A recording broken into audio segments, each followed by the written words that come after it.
Jesus is the Son of God. This is the whole point of Christmas. This is why 2,000 plus years later, we still celebrate the birth of Christ. The writer of 2 Peter reminds us of that.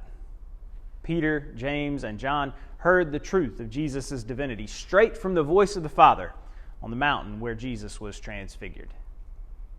They remind us that there is no alternative interpretation for that passage, an affirmation from God, which also applies to when God names Jesus as God's Son at Jesus' baptism.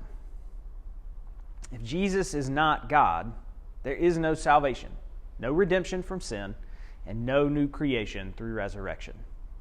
In short, there's no reason to celebrate Jesus' birth if Jesus is not the Son of God. There's no Christmas without the reality of Jesus' divinity.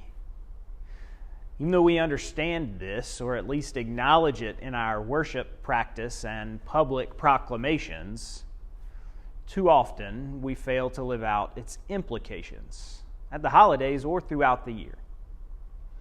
Jesus, as fully human and fully divine, is the reason we can be assured of our salvation from sin and death. It's the reason we can proclaim joy to the world. It's why we sing Noel. It's how we can with confidence proclaim that Christ, the Savior, is born.